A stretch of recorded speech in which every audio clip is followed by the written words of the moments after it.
Bonjour à tous. Donc, je suis Marie Bello-Barry, je suis chef du service de dermatologie au CHU de Bordeaux. Je suis aussi co-directrice d'une équipe INSERM qui travaille sur les cancers cutanés. Je suis ancienne présidente de la Société française de dermatologie. Donc, je suis très heureuse d'être là aujourd'hui et très heureuse de partager cette conférence avec mon collègue et ami Jean-Michel Amici, qui est praticien hospitalier, praticien attaché au CHU de Bordeaux et qui a une grande expérience à la fois en dermatologie chirurgicale, mais aussi qui est très impliqué en communication, puisqu'il est le responsable du site Dermato-Info, qui est le site grand public de la Société française de dermatologie. Donc les présentations sont faites et on va vous parler de peau. Alors c'est vraiment un sujet extrêmement vaste. Donc, on ne va pas vous parler de tout et peut-être qu'il y a des choses, vous direz, ah ben non, ils n'ont pas parlé de ça. Donc, on a choisi certains chemins que nous allons partager avec vous. On va parler de peau, de maladies de peau, de la souffrance et de l'impact de ces maladies de peau, de nos défis à relever, mais surtout, on va parler d'innovation et vous allez voir qu'il y a des innovations fantastiques en dermatologie dont il faut que les patients profitent. Alors notre peau, d'abord, c'est un organe vital, c'est un organe de vie, c'est nos émotions. Je l'ai dans la peau, j'aurai sa peau. Peau de vache, il a la peau dure. Je me sens mal dans ma peau, je me mets dans sa peau. Et donc, peut-être, comme Paul Valéry, on peut dire que ce qu'il y a de plus profond dans l'homme, c'est sa peau. La peau, c'est un organe vital, un organe de vie. C'est un organe sensoriel, de contact, de toucher, ça sent le froid, le chaud, la douleur, et ça a aussi un impact sur des autres sens, comme la vue, bien sûr. Je vois une belle peau, je sens l'odeur, je sens parfois le parfum d'une peau, mais parfois je sens une odeur désagréable d'une peau, en particulier dans certaines maladies de peau. C'est une barrière, la peau, mais c'est aussi une barrière qui est poreuse. On va y revenir. Cela donne notre apparence, notre couleur, notre diversité. C'est aussi un reflet de l'intime. Je ne m'étendrai pas tellement sur ce sujet, ce serait vraiment une conférence à part entière. C'est une enveloppe, mais c'est aussi parfois le reflet de maladies profondes. J'en citerai quelques-unes. Et puis, c'est aussi la cible de croyances et de préjugés, parfois très difficiles pour les patients. C'est une usine vivante, en perpétuel renouvellement. C'est 15% du poids total, 2 mètres carrés, 5 millions de cellules sensorielles. C'est un organe de protection, un organe sensoriel, on l'a dit, un organe immunitaire. Ça synthétise aussi la vitamine D. C'est un organe qui permet la cicatrisation, la réparation, et j'ai mis des points de suspension.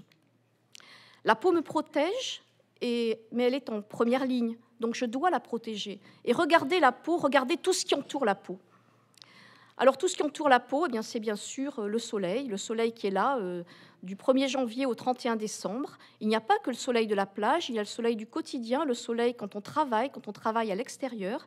Ce soleil qui peut être responsable, bien sûr, c'est agréable, le soleil, ça donne la vie, on est en forme quand il y a de la lumière, mais c'est aussi source, en cas de répétition d'exposition, source de vieillissement de la peau et source de cancer cutané, comme je vous l'ai représenté ici. Vous voyez sur cette courbe ici à droite, alors j'aime pas trop la flèche, je vais la tenter quand même. Non, je l'aime pas trop, alors je vais casser comme ça. En bas, vous avez l'augmentation du nombre de mélanomes, qui, vous voyez, est très importante. Et vous avez plus de 200 000 cancers cutanés qui sont diagnostiqués chaque année en France. Il faut la protéger aussi de tout ce qui est allergène. Et donc, qu'est-ce que c'est que les allergènes ? Eh bien, c'est toutes ces substances autour de nous qui peuvent induire des allergies au niveau de la peau. Alors, il y a des allergènes très classiques, comme ici, donc le nickel, par exemple, dans certains bijoux fantaisie, certains parfums.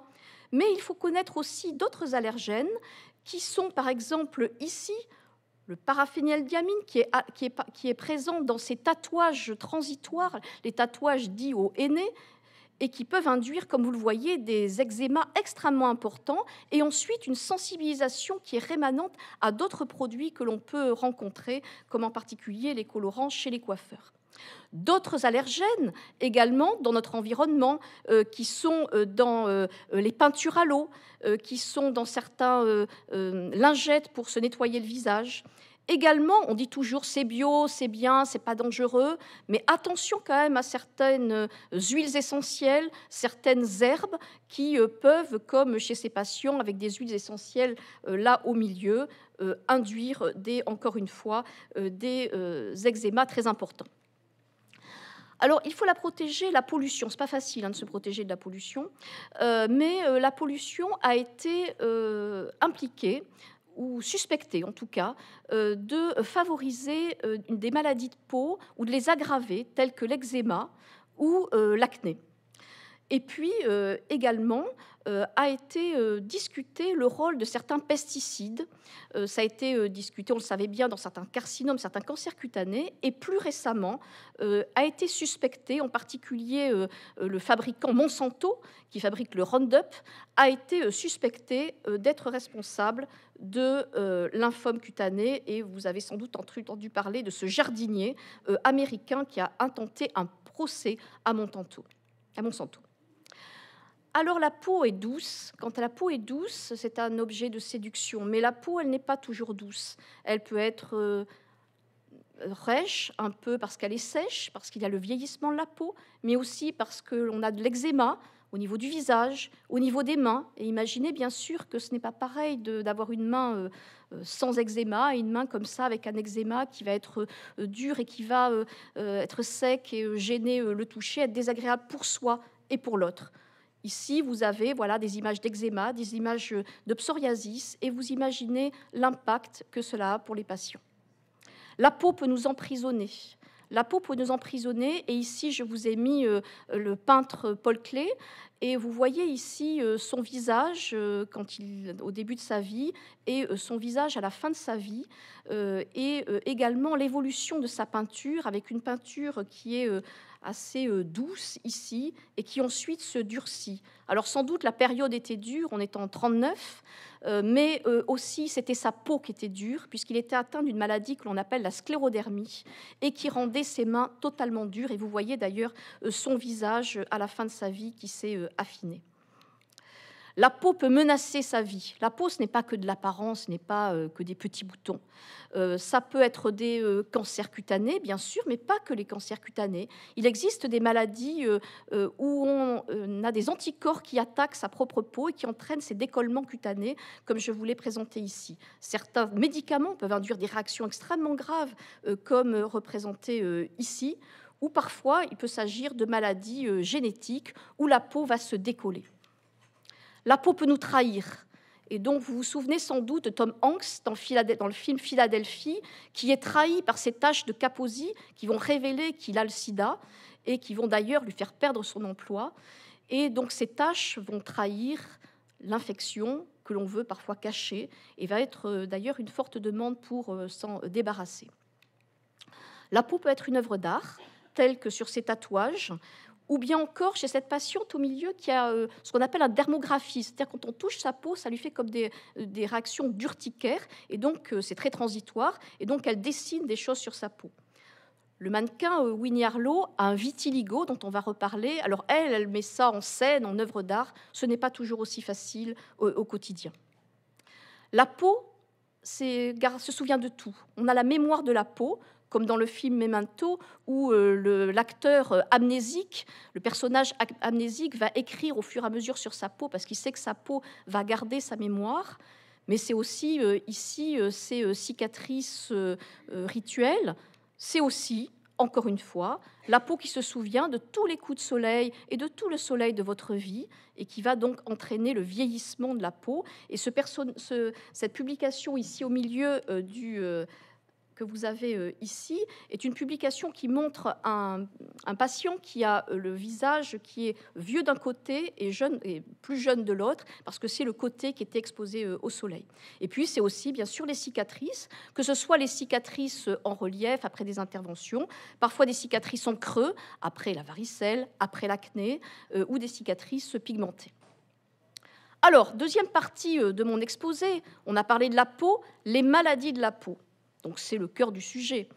Ce sont des maladies qui sont très fréquentes. Elles sont souvent invalidantes au quotidien. Les cancers de la peau, les cancers cutanés sont en augmentation. À la fois, cela entraîne une mortalité et une morbidité, c'est-à-dire que ça va induire parfois des interventions répétées. 16 millions de Français souffrent d'une maladie de peau, donc c'est quand même très important.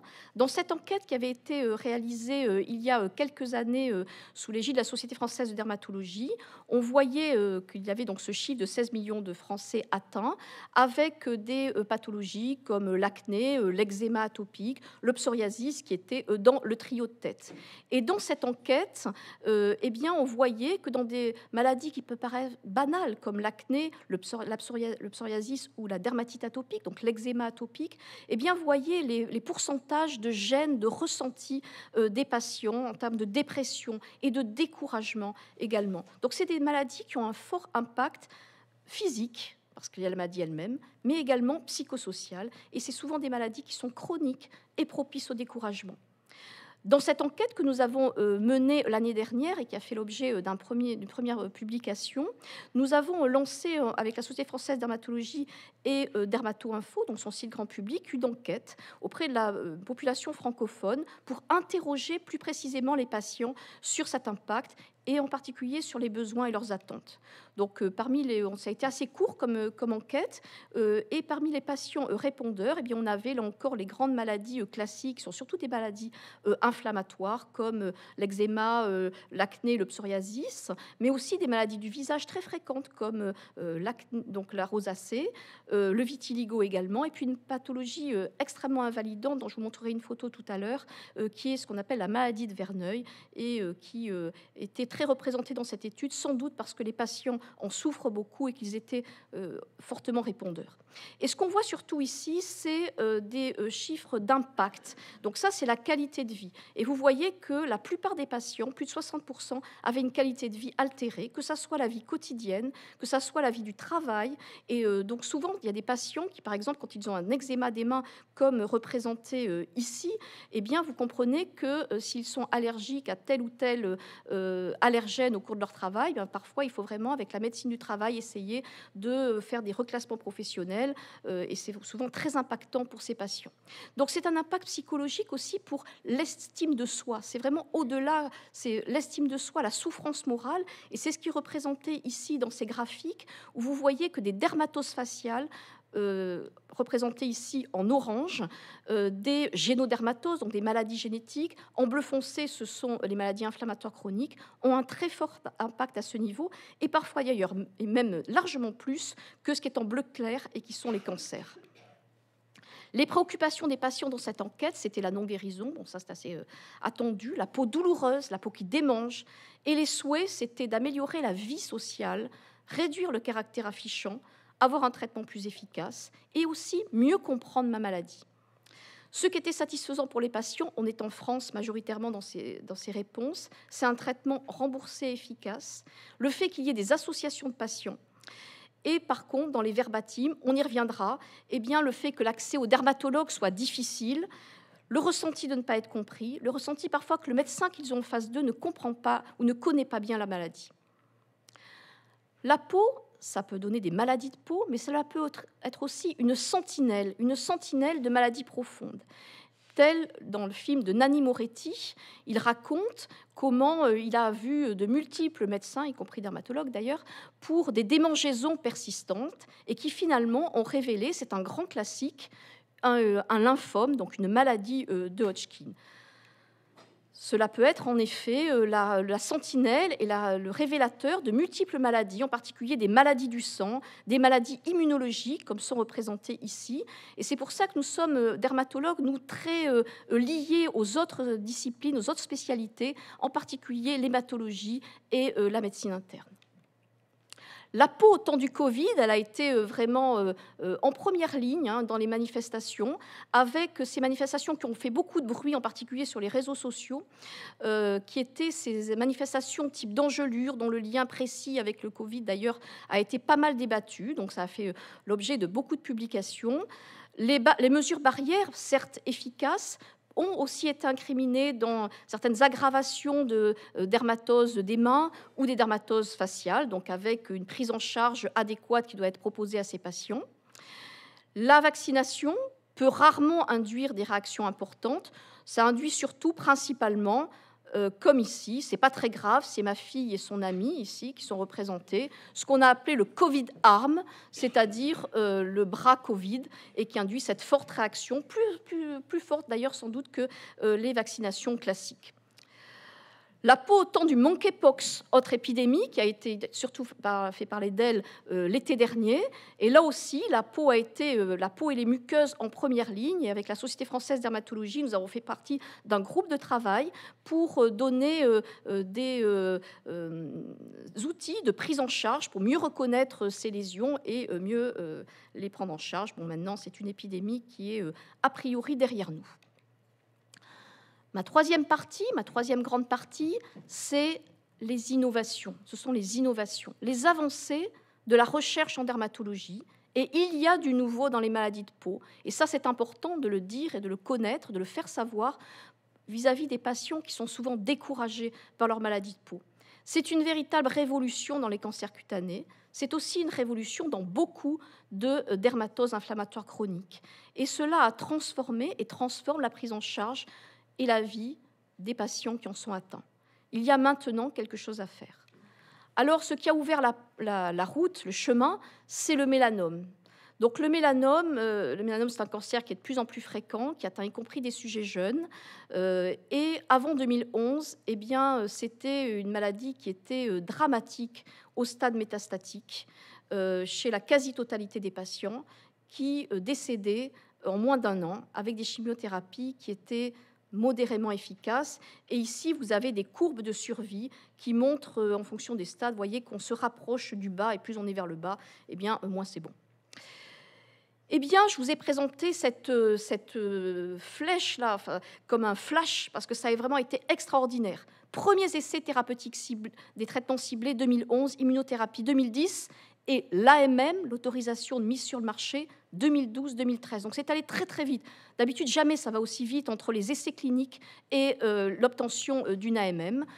Et ces traitements, eh bien, ils ont révolutionné la vie des patients et le pronostic. En effet, voyez, ici, vous avez les courbes que je vous ai montrées, les courbes du désert, et ici, vous avez les courbes de l'oasis, avec ces courbes qui ont remonté très nettement avec, en particulier, l'immunothérapie.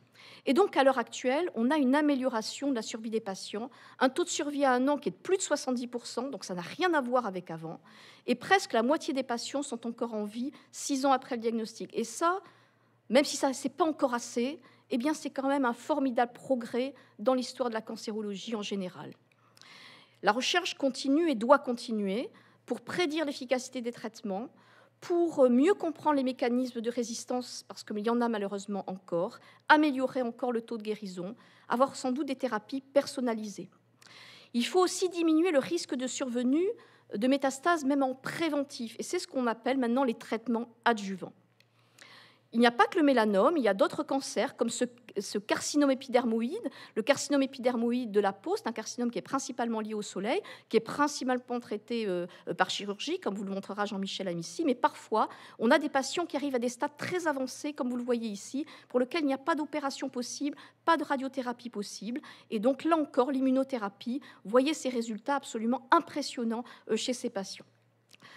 Un autre cancer très rare, mais assez redoutable, qui est le carcinome de Merkel. Alors, voyez cette courbe. Vous avez en bas, ce qui tombe vers le bas très vite, c'est les courbes avec la chimiothérapie. Et ce qui est là beaucoup plus haut, c'est l'immunothérapie. Donc, vous voyez des courbes totalement différentes et un pronostic amélioré. Le carcinome basocellulaire, c'est un cancer extrêmement fréquent, lié au soleil principalement, traité dans 95% des cas ou plus par chirurgie, mais parfois, les patients arrivent à un stade très avancé pour des raisons d'ailleurs diverses et variées, pour lesquelles il y a une recherche psychosociale et un accompagnement particulier qui est développé. Eh bien là, avant, il n'y avait rien à faire pour ces patients, c'était vraiment totalement palliatif. Eh bien maintenant, on a là aussi décrypté les mécanismes et proposé des thérapies ciblées. Et voyez ce patient, ce vieux monsieur qui a plus de 90 ans, voyez en 4 mois la diminution de son carcinome au niveau du nez qui était inopérable. Dans les lymphomes cutanés, qui sont des lymphomes qui se développent à partir de la peau, c'est des maladies rares, mais qui existent et qui posent parfois pas mal de problèmes. Et bien là aussi, il y a des progrès, et cocorico pour la France et cocorico pour Bordeaux, puisqu'on a été très actif dans ces essais menés avec des thérapies ciblées, également pour démontrer l'intérêt de l'allogreffe, de la greffe de moelle, pour ces lymphomes cutanés. Alors, on est dans les cancers. Maintenant, passons dans les dermatoses inflammatoires chroniques. On l'a vu dans les enquêtes que je vous ai montrées, c'est un fardeau majeur, un impact physique, un impact psychosocial, c'est propice au découragement.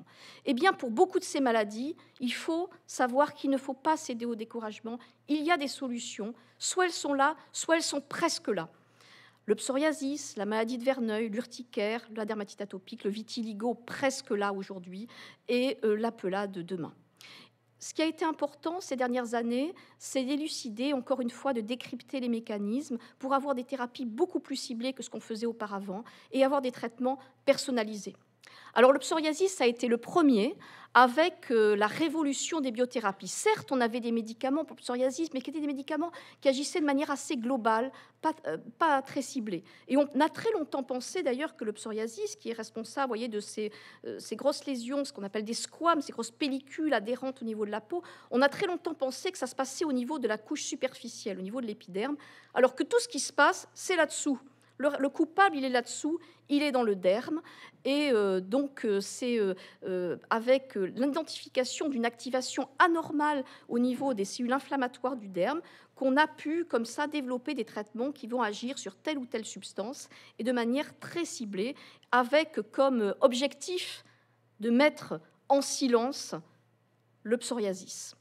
Alors bien sûr, tout ça, il faut accompagner les patients, il faut expliquer, diffuser l'information pour qu'à la fois les patients le sachent, mais également le médecin généraliste, qui n'a pas toujours été formé à l'aide de biothérapies, qui sache qu'il y a quelque chose à proposer à son patient et pas que des crèmes, si jamais son psoriasis le nécessite. Tous les psoriasis ne le nécessitent pas, mais il faut pouvoir traiter ces patients. Il y a la même approche pour la maladie de Verneuil, dont vous voyez ici ces photos avec vraiment une atteinte extrêmement invalidante au niveau des plis, et encore, j'ai choisi des photos assez soft, disons. Là encore, la Société française dermatologie a mis en place des recommandations qu'elle diffuse auprès de la communauté médicale avec des outils tels que des web apps, des applications sur smartphone pour pouvoir diffuser cette information et que face à un patient, on puisse savoir quel traitement on peut proposer. La dermatite atopique arrive un petit peu après, mais ça y est, vous voyez, les AMM, dont je vous ai parlé, bien, ça arrive un petit peu plus tard, 2018, 2022, et là, ça va continuer. Et on a de différentes approches. Et donc là, actuellement, il y a un groupe de travail au sein de la Société française de dermatologie, de son groupe thématique qui s'intéresse plus spécifiquement à la dermatite atopique, pour déterminer comment on va choisir, comment on va stratifier, hiérarchiser notre choix thérapeutique. L'urticaire chronique, il y a des gens qui font de l'urticaire, vous pouvez faire de l'urticaire quand vous mangez des fraises, mais vous pouvez aussi parfois faire des poussées d'urticaire dont on ne sache pas très bien à quoi c'est dû, et où finalement vous faites sans arrêt des poussées d'urticaire. Et quand on a de l'urticaire comme ça par poussée depuis plus de 6 semaines, ça s'appelle l'urticaire chronique. Alors, on a différents traitements, mais il y a une thérapie là aussi ciblée qui a été proposée, et là encore des recommandations proposées pour ces patients. Alors ça, ce sont des innovations, et parfois il faut aller chercher les innovations chez les autres. Et ça a été le travail du groupe Bulle, puisqu'on a dans la Société française de dermatologie des groupes qui s'intéressent à différentes maladies. Donc là, c'est un groupe qui s'intéresse aux maladies bulleuses de la peau, et donc qui a été un travail qui a été mené par l'équipe de Rouen, et en particulier le professeur Pascal Joly, et qui s'intéressait à une maladie qu'on appelle le pemphigus. Vous voyez, c'est décollement très important au niveau de la peau, qu'on traitait principalement par corticothérapie générale avec, parfois pas toujours des résultats toujours aussi bons que l'on le souhaitait, et surtout des effets secondaires importants et des récidives. Eh bien, l'idée a été d'utiliser un traitement qui est utilisé en hématologie et qui a été utilisé chez ces patients. Et cela a permis, les résultats de cette étude, a permis d'obtenir avec le laboratoire une AMM pour ces patients. Et maintenant, c'est devenu le traitement de référence. Donc, on a changé les pratiques pour une meilleure prise en charge. Le vitiligo. Alors le vitiligo, on va en parler beaucoup. Vous allez dans la presse, là, c'est vraiment ça boue, le vitiligo. Ça boue parce que ça arrive alors qu'il n'y avait pas grand-chose pour le vitiligo avant. Il y a maintenant quelque chose à faire pour le vitiligo. Donc, il y a un nouveau traitement qui arrive dans le vitiligo, donc ça a eu la validation au niveau européen, et donc ça arrive là de façon imminente. Et encore une fois, quand on est un mannequin et qu'on met en scène son vitiligo, c'est une chose. Quand on a un vitiligo et qu'on est, entre guillemets, le commun des mortels, c'est beaucoup plus difficile. Et donc là encore, c'est une thérapie ciblée pour le vitiligo. La pelade, dont vous connaissez un homme célèbre qui a une pelade, qui certes paraît le vivre bien, mais quand il en parle quand même, on sent que c'est pas si facile. Et il dit lui-même qu'il imagine bien que si ça lui était arrivé il y a 20 ans, eh bien, ça aurait été encore plus difficile. Eh bien, là aussi, pour la pelade, il y a un traitement qui arrive. Vous voyez ces résultats parus dans le New England avec des repousses. Alors, c'est suspensif, ça veut dire que quand on arrête, ça retombe le plus souvent, mais c'est quand même des traitements tout à fait innovants. Alors, je vous parlais de différentes dermatoses inflammatoires, mais il y a aussi des dermatoses très communes, c'est-à-dire qui atteignent beaucoup de patients. Et ben, il faut aussi faire de la recherche pour ces maladies-là, comme la gale, comme les verrues. Et là aussi, voilà deux études dans la gale, dont une qui est coordonnée par Bordeaux, qui a été lancée par le professeur Franck Boralevi, et qui s'intéresse au traitement de la gale pour trouver le meilleur traitement pour la gale. Pour les verrues également, on a un essai qui utilise le vaccin anti-HPV, dont on parle beaucoup par ailleurs, pour des verrues très importantes. Et puis, je vais vous parler ce qu'on appelle la sérendipité. La sérendipité, c'est une rencontre du hasard et de la recherche, et puis qui parfois amène à des développements formidables et innovants et qui changent nos pratiques. Alors, je suis sans doute un peu chauvine et je vous parle encore de Bordeaux, et je vous parle de l'équipe de Christine Léoté-Labraise et d'Alain Taïeb, qui a montré, par hasard, qui a observé lors de l'utilisation de propanolol, qui était un traitement à utiliser à visée cardiaque, pour un enfant qui avait cet angiome très important au niveau du visage, eh bien, qui a observé, par hasard, qu'il y avait une régression de cet angiome. Donc, bien sûr, c'est allé plus loin. Bien sûr, il y a eu des essais cliniques ensuite qui l'ont montré, comprendre aussi comment ça marche. Ça a amené à un brevet et à une autorisation de mise sur le marché. Alors, la plupart des hémangiomes des enfants ne se traitent pas, ça régresse tout seul. Mais quand on en a un très grand comme ça, eh bien maintenant, ils sont traités par propanolol. On peut aussi redécouvrir ou étendre le champ de traitement classique. Alors parfois, les laboratoires ne vont pas jusqu'à demander des AMM, et finalement, on est un peu frustré, nous, dermatologues, parce qu'on sait qu'il y a des essais cliniques qui montrent que ça marche, et on n'a pas l'AMM, donc on est un peu mal à l'aise, on le prescrit, mais on est hors AMM. Théoriquement, le patient ne devrait pas être remboursé de son traitement, donc c'est très inconfortable.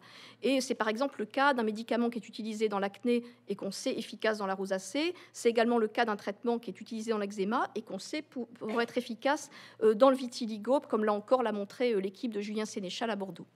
Eh bien, donc, il y a maintenant un nouveau cadre qui s'appelle le cadre de prescription compassionnelle, où les sociétés savantes, en lien avec la NSM, peuvent amener à faire autoriser l'utilisation de ces traitements, même s'il n'y a pas eu d'AMM. La recherche, c'est aussi mieux reconnaître et ne pas méconnaître pour mieux traiter. Alors, je vous ai mis beaucoup de photos. Ici, ce sont des photos de la muqueuse génitale, puisque la muqueuse génitale, ça fait partie de la peau. Et donc, là encore, Cocorico avec Sandra Lee, qui est donc de Bordeaux, et qui a coordonné cette étude française qui s'est intéressée au psoriasis génital. Alors, on ne savait pas trop, finalement, si les gens qui avaient un psoriasis, ils avaient une atteinte génitale. Et finalement, on a demandé à des dermatologues d'examiner systématiquement leurs patients avec un psoriasis, même s'ils ne venaient pas pour ça. Et en fait, on s'est aperçu que plus de 40% des patients avec un psoriasis ont une atteinte de la muqueuse génitale ou de la région génitale, avec chez la plupart une gêne très importante et une plainte, alors qu'ils n'en avaient jamais parlé et qu'ils n'avaient jamais montré leur muqueuse génitale à leur dermatologue. Et donc c'est pour ça que c'est très important. Nous, ça nous sensibilise et ça nous fait penser, eh bien, il faut que j'en parle à mon patient. Donc, c'est des grands progrès en dermatologie. C'est une spécialité super dynamique. Ça répond à des besoins de santé publique. C'est super d'être dermatologue quand on est au milieu de tout ça. Il y a une force de ce qu'on appelle les centres de référence, de compétences pour traiter en fonction des maladies rares. On a des réseaux cancers rares. On a des associations de patients extrêmement actives avec qui on travaille. Donc, on a des défis. Il faut qu'on soutienne la recherche. Il y a encore des choses à faire. Il faut qu'on favorise l'accès des patients à ces innovations, qu'on améliore l'accès aux soins, qu'on diffuse les connaissances sur les maladies, sur les traitements possibles.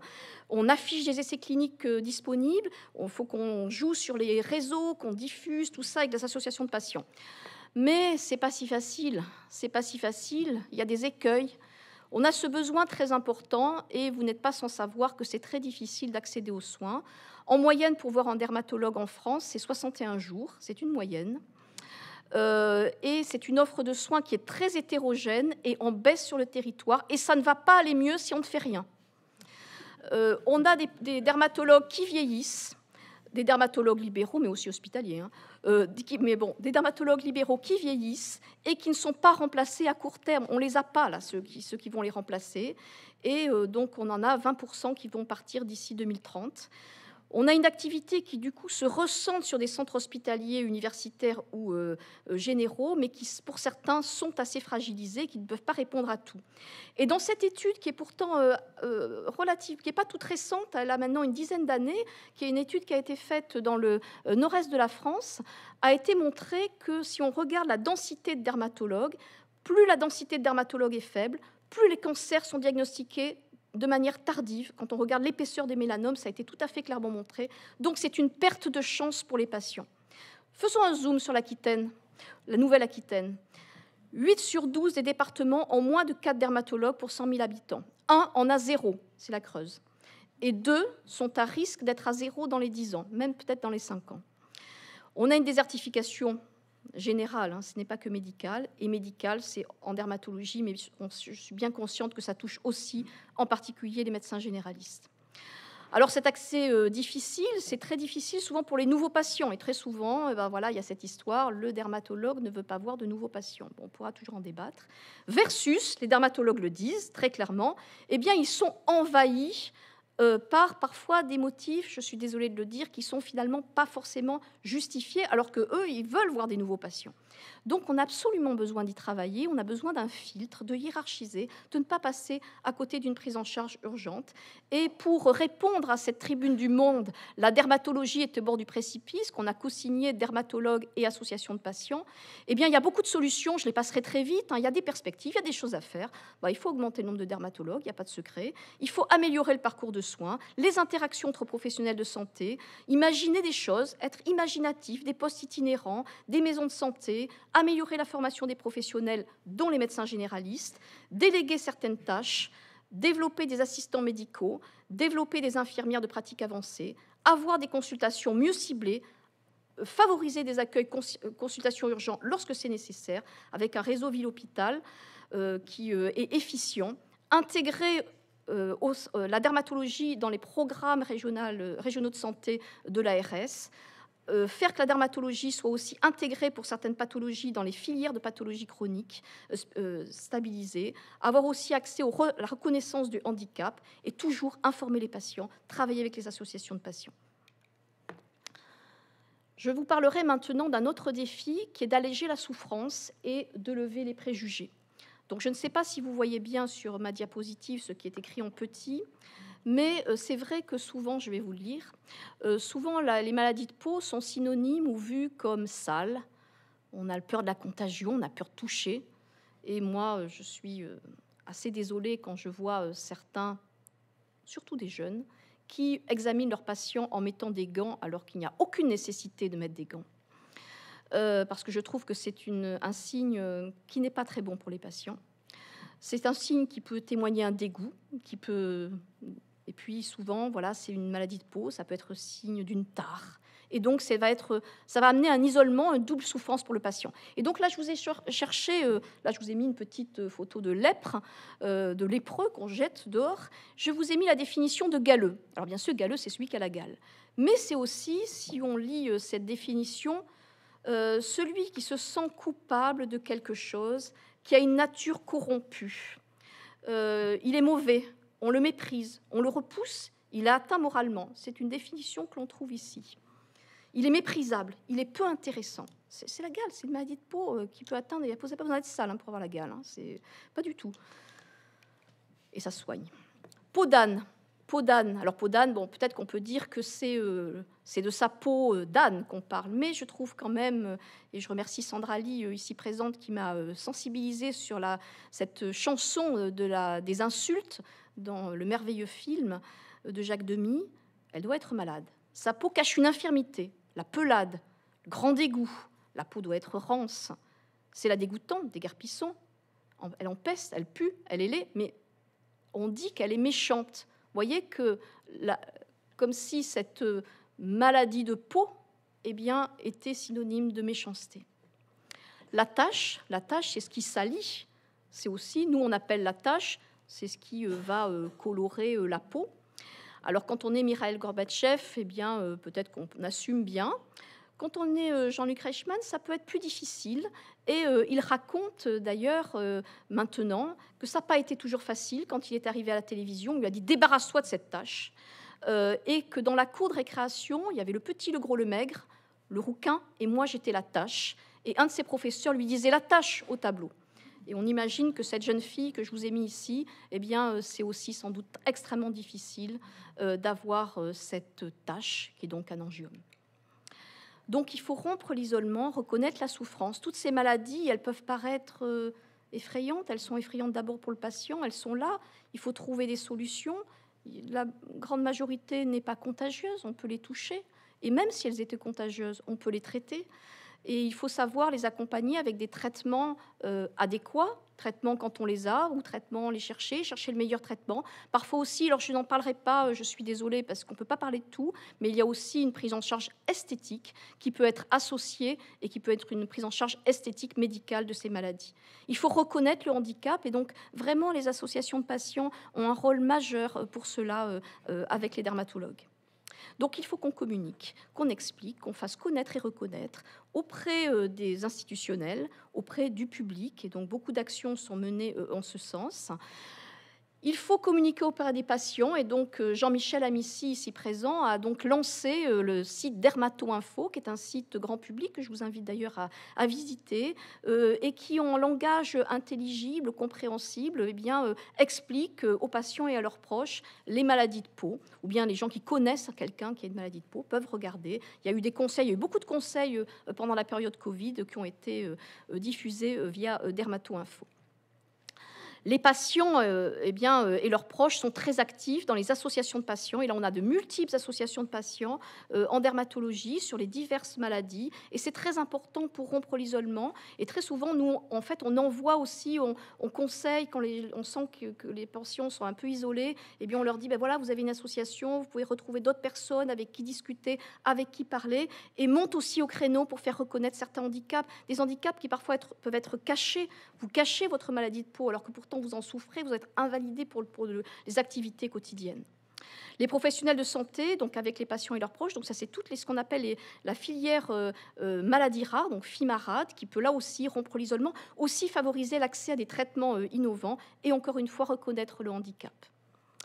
Le patient, donc, il est acteur, il est au cœur, il est au cœur de sa maladie, mais il doit vraiment être acteur.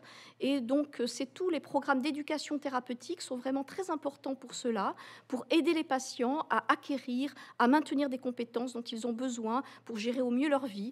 Donc, pour essayer de collaborer, d'améliorer ainsi leur qualité de vie. Et donc, le patient doit devenir actif et participer aux soins. Et donc, dans ces ateliers d'éducation thérapeutique, il y a des soignants, mais pas que des soignants, et de plus en plus des patients qu'on appelle des patients partenaires participent à ces ateliers et sont également impliqués auprès d'autres patients.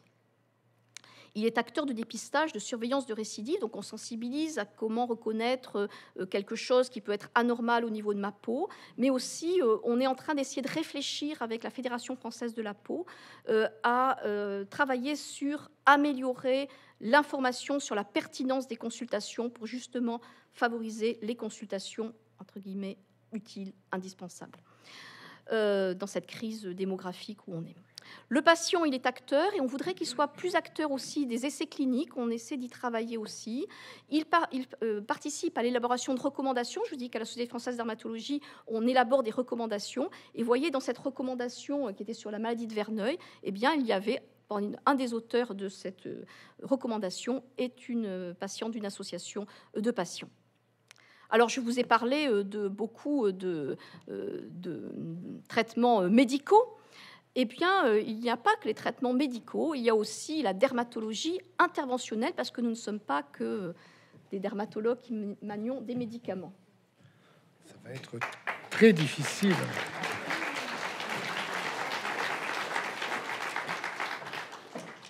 Il ne va pas être facile de succéder à Marie, tellement elle a été brillante. Mais je vais essayer de vous parler de dermatologie interventionnelle, et notamment de la chirurgie dermatologique oncologique réparatrice, parce que nous développons, nous les dermatologues, une approche que je qualifie de minimaliste.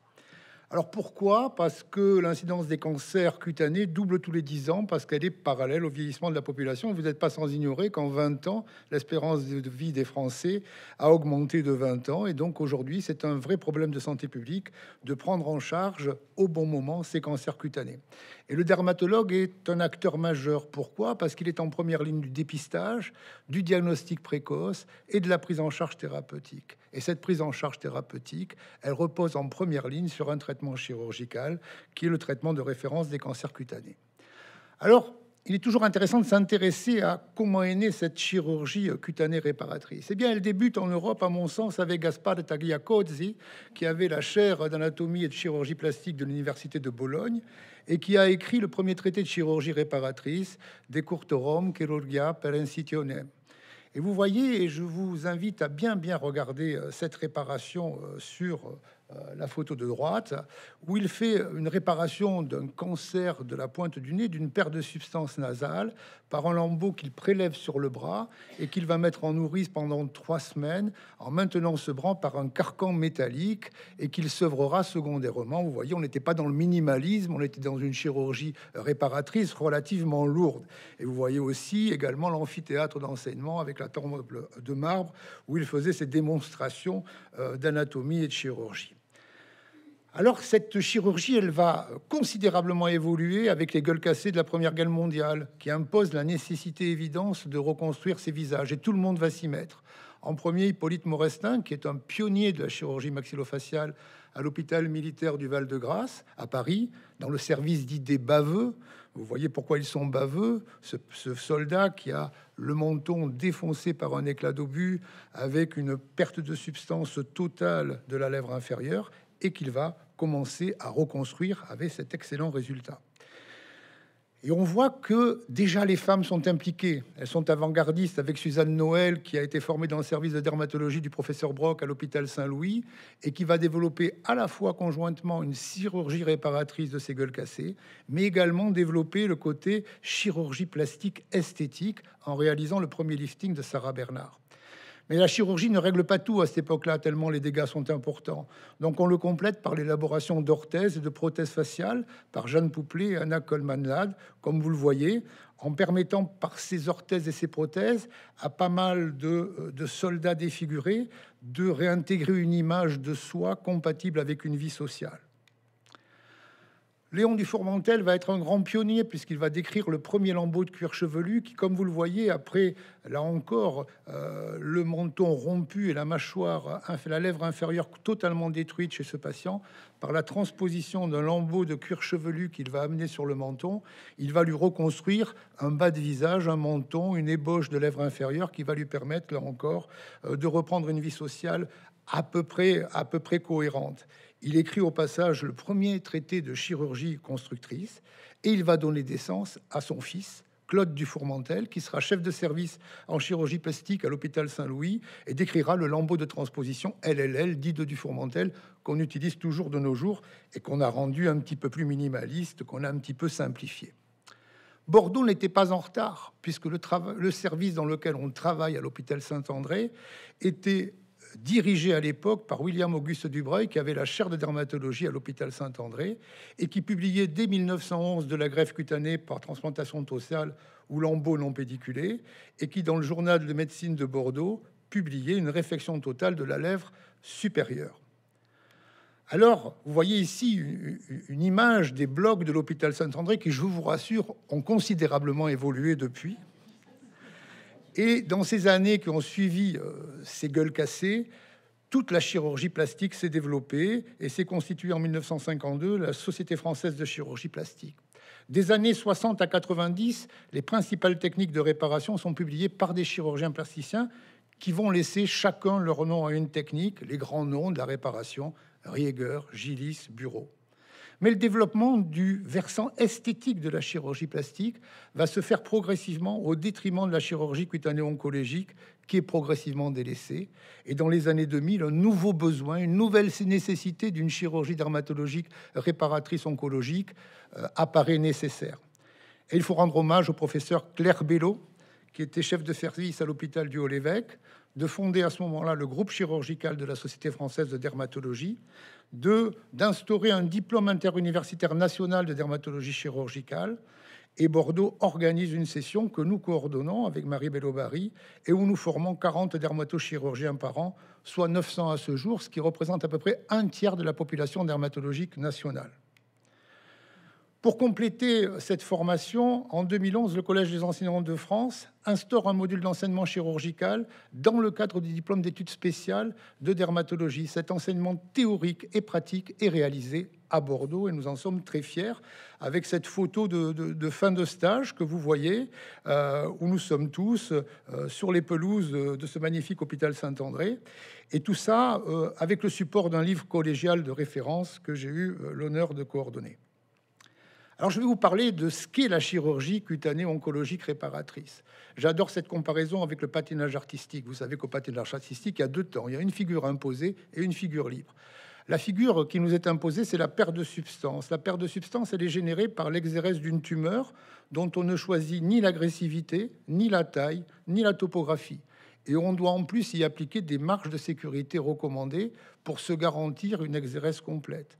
Et c'est à ce moment-là qu'intervient la figure libre de conceptualiser quelle va être la meilleure réparation en se posant à chaque fois les questions suivantes et en y répondant.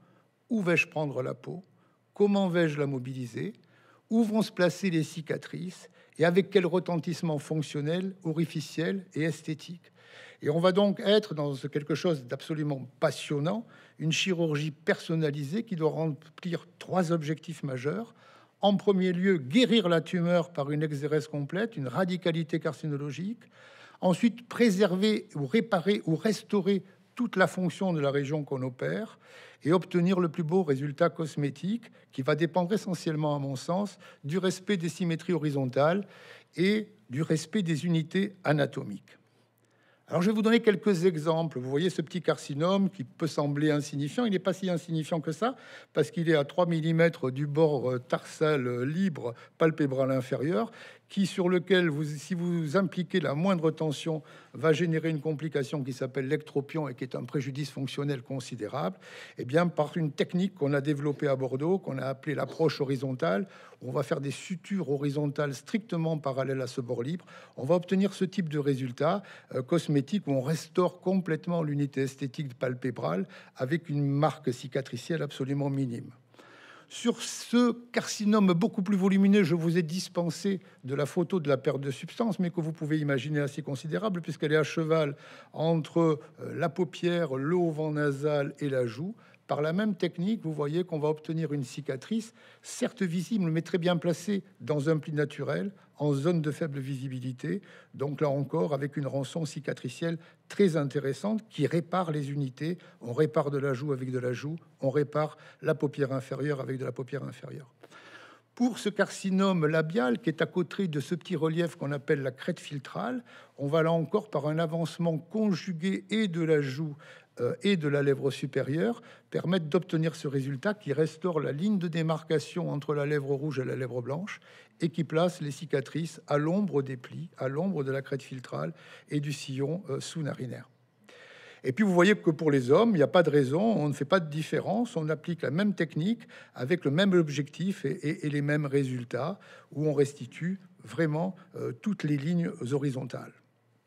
Ce carcinome volumineux, qui est très bordant du tarse palpébral inférieur, eh bien, par des mouvements un petit peu plus complexes, qu'on appelle la rotation-avancement, on va les recruter plus loin de la peau et plus haut, toujours dans un axe horizontal, et on va obtenir exactement les mêmes résultats assez satisfaisants, avec un autre exemple ici, sur quelque chose qui est assez touchy et difficile, puisqu'on est vraiment tout près du tarse palpébral inférieur. Et donc, vous voyez, dans cette zone concave, qui elle aussi est toute petite, qui est très difficile d'accès, qu'on appelle le canthus, l'angle de l'œil, on va transposer de la peau pour un résultat qui, comme vous le voyez, est très satisfaisant au niveau cicatriciel. Et puis cette patiente qui m'était adressée par une consoeur et amie avait deux objectifs dans sa vie: qu'on la débarrasse de ce cancer, mais surtout qu'on ne touche pas à ces tatouages permanents des cils et des sourcils qui marquaient ces symétries horizontales. Et vous voyez que par cet artifice d'un petit lambeau de transposition transposé avec des sutures horizontales, on y est parvenu. Alors on en arrive à la démonstration du minimalisme qui est la suivante. On va vous montrer ici un carcinome extrêmement mal placé et difficile pour nous, puisqu'il est à la pointe du nez, où il n'y a aucune laxité, aucune zone donneuse. Il est bordant de l'orifice narinaire, et on va le réparer par une technique très pointue qu'on appelle le lambeau bilobé. En voici un premier exemple avec ce résultat à 1 mois et demi, qui est assez remarquable parce qu'on devine à peine que ce patient a été opéré. On obtient le même résultat chez cette patiente par une technique encore plus pointue et simplifiée. Mais surtout, chez ce garçon, vous voyez que, et c'est ce que je voulais vous montrer, quand Gaspard de Tagliacozzi, qui met un carcan pendant 3 semaines, et ce qu'on réalise maintenant en 3 quarts d'heure sous anesthésie locale, on a quand même amené quelque chose dans le minimalisme chirurgical des tumeurs cutanées. Alors, pour conclure, je vous dirais que cette chirurgie oncologique dermatologique réparatrice, on le fait avec une approche bien sûr minimaliste des dermatologues, sous anesthésie locale chez des patients âgés polymédicamentés et sous anticoagulants, c'est quand même très intéressant. Sous anesthésie locale au cabinet comme en établissement, c'est une chirurgie en externe le plus souvent. On applique bien sûr, pour se garantir l'exérèse complète, des marges de sécurité selon des recommandations nationales de bonne pratique, et on peut régler ainsi 97 à 99% des cancers cutanés et de leur réparation.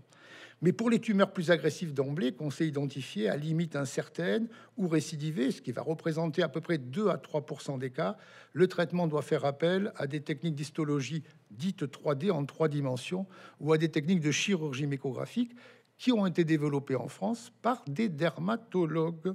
Et c'est donc Frédéric Moss, un chirurgien américain, qui a décrit cette technique en 2 temps. Un premier temps où on va procéder à l'exérèse de la tumeur, au contrôle de 100% de la périphérie de ses contours et du fond de la perte de substance. Et quand on a la certitude que tout a été enlevé, on reconstruira dans un deuxième temps. Et cette technique est pratiquée dans le service de dermatologie à Saint-André par 2 excellents et charmants collègues, le docteur Olivier Cogrel et le docteur Paul Sirotto. Donc, pour finir et rendre la parole à Marie, vous avez bien compris que la place du dermatologue est en première ligne dans la prise en charge de ces cancers cutanés, que ce soit pour le dépistage, la prévention, le diagnostic, le suivi, mais aussi pour cette prise en charge chirurgicale personnalisée selon les caractéristiques de la tumeur, avec une approche adaptée qu'on va faire minimaliste dans la grande majorité des cas, et je vous ai montré, mais on sait aussi prendre en charge les tumeurs avancées, agressives ou à limite incertaine ou récidivées. Je vous remercie.